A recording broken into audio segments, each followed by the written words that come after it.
If you had become one of the most successful DJs in the world, what would it take you to quit? You're always bullied if you're an emo kid. I love all you guys, but whoever of you guys is a f***ing piece of shit. I gotta ask you, where are you gonna keep your grandma? You're a piece of shit. And then at 16, you learned something that I think affected you pretty profoundly. Yeah. So Skrillex was driven out of the music industry, but what exactly made him quit? And the bigger question is, why did he come back? All you guys, whoever of you guys is a f***ing piece of shit. This is what really happened to Skrillex.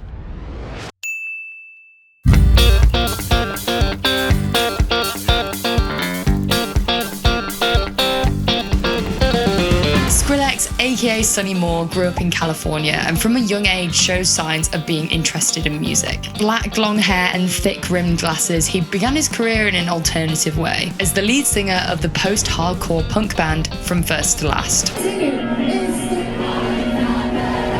And it was here that he discovered underground styles of music, including dubstep. And after breaking his vocal cords from screaming down a mic, in 2009, Sonny began being mentored by the electronic gods Noisia. And following this, started releasing music under the alias Skrillex, being primarily known for releasing dubstep. Now, even if you have a minor interest in Skrillex as an artist, you probably already know this information. But Skrillex's life and career has been a lot more complex than you realize. And then at 16, you learned something that I think affected you pretty profoundly. Yeah. I think I was adopted.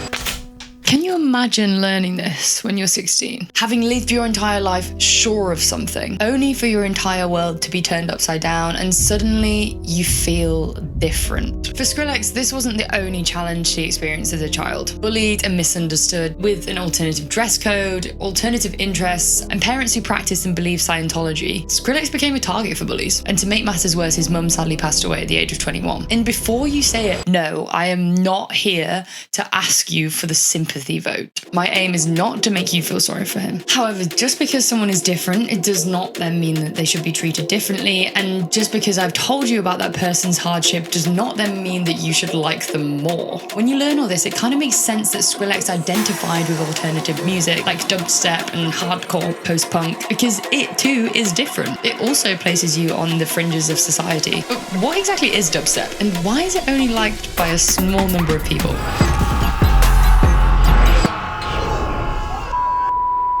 Now, dubstep is defined by having a 140 BPM. It's crunchy, it's diverse. It emerged in the 1990s in London and is characterized by heavy bass and sub-bass frequencies, which is basically the lower end of the sound spectrum. It has a syncopated drum rhythm, so rather than hitting on the beat like this,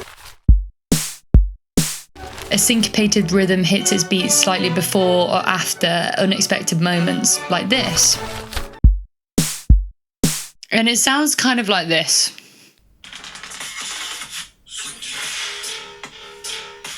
It's very much ingrained in underground electronic music, and basically underground music is the foundation of music culture. The underground is music that's often created by smaller individuals, lesser known artists, people who are often pioneers of genres, experimenting and evolving the sound. I mean, dubstep alone has arguably 100 subgenres, and this same complexity exists alongside electronic music as a whole. And to be totally honest, dubstep is not a very well-liked genre.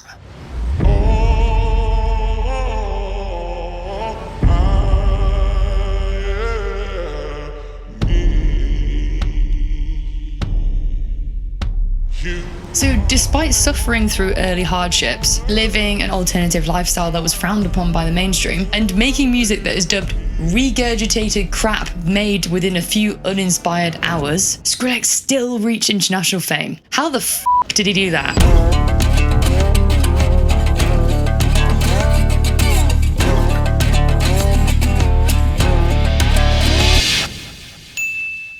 And that brings me to the next part of the video, which I am truly sorry for this, but please bear with me. It had to be mentioned, and it also had to have its own section of the video for being such a prevalent and important part of Skrillex's life as an artist, and it is Bangarang. Released on February 16, 2012, Bangarang was a pillar of teenage society. It represents an era of my life where, for the first time, you were going to parties with your mates, having some blue wickeds, and playing tunes off your dad's old iPod Classic. Bruh. And I wasn't alone in this, because because the song received exponential listenership and sold 1.6 million copies. Yeah, that's right, copies. It skyrocketed Skrillex to the top of the charts in multiple different countries and was booked for hundreds of gigs a year. Within 3 years of the birth of his alias, he was the most searched artist on Beatport. And this song single-handedly changed the electronic music scene forever. Yeah, because for the first time in history, dubstep became part of popular culture. Okay, so at this point he's had a difficult childhood, he's established himself as a flourishing and successful DJ and producer, but despite his success, it appears that he could never escape the bullies from childhood. Even today, if you search who is the most hated man in EDM, Skrillex's name comes up time after time, which feels kind of strange for someone who's received massive global success. So what was going wrong?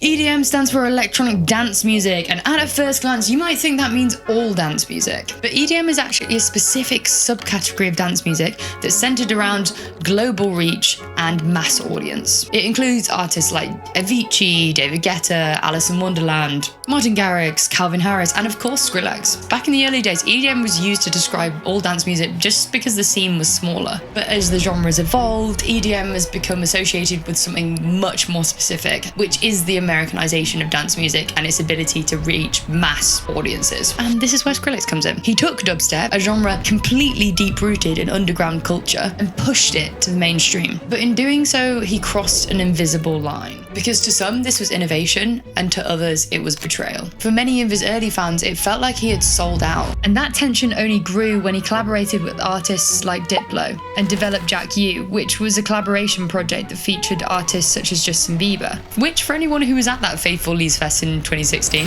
welcome back. Jack U featured music that wasn't necessarily dubstep at all, and it appealed to a broader audience because whilst Bangarang was dubstep, it was definitely an outlier, and the other songs on this album you probably don't know. So he ended up in this weird in-between where he's too commercial for the underground and too unconventional for the mainstream, because people didn't like him. So what did he do? He quit.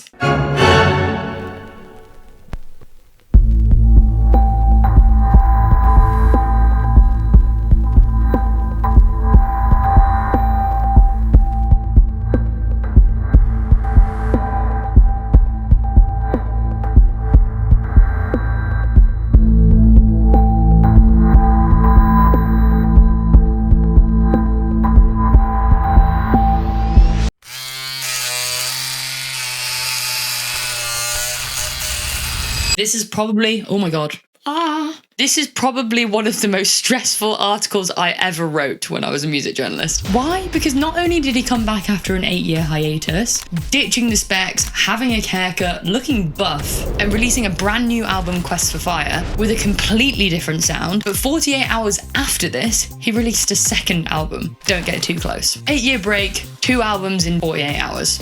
Yeah, and I had to cover all this as it was unfolding from my tiny little flat in Manchester, and it felt really special because I was suddenly one of the few people in the world to listen to his music after being away for so long. It was at this point that I realised that everything had changed, because Skrillex was completely reborn and dubstep kind of became an echo of the past.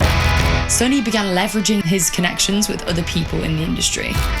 Skrillex, Fortet and Fred Again played at random pop-up shows in Times Square and Madison Square Gardens. And they also dropped Baby Again a few weeks after Sonny's return. Which I'd love to have this commercial break where I say if you like this video, then you should watch my video about Fred Again. And I'll insert a photo here. And alongside all this, Sonny won a Grammy for Rat-a-Tata. And yet, he's still hated. And it's because people still associate him with dubstep, despite his new music being quite far removed from the genre. He experimented with other genres like rap, grime, house, and he now functions in a genre that is almost entirely unique. He collaborates with artists from multiple different genres like Pink Pantheress, Missy Elliott, and Flowdan, and he does so with incredible complexity, with creatively engineered production, which occasionally has dubstep. So why is he pushed to reinvent himself? Is it because he cared about what people thought thought about him? Is it just that he evolved as an artist, and yet when you hear the word Skrillex, you still hear the word Bangarang? You still see the unusual looking guy wearing thick rimmed glasses. But can anyone really be held accountable for what they were doing when they were sub 20? Are you really that intrinsically linked to your former self? He didn't kill dubstep, he transformed it, and he functions now as an artist who's almost estranged from his former self. Making dubstep global and breaking free from the underground seemed like it was a perfectly natural progression for Skrillex to experience. And the same goes for evolving away from your original sound. Maybe we just need to let it go. For the people who are from his underground culture and they don't like the fact that he's changed his sound, let him be who he wants to be. Let him make music that's different. And for the commercial giants who don't accept him for being different, screw you, let him do it. Why does it matter that he looks different? Why does it matter that he made sounds that were completely unique? Surely if it's popular, or if it's listened to, or if it makes people feel something, then it's good. As humans, we have this tendency to cling on to things, to remember the past, but then at the same time, we also have this extreme desire to change. So perhaps it's time to give him a second chance. Dubstep or diverse? Why can't you just be both?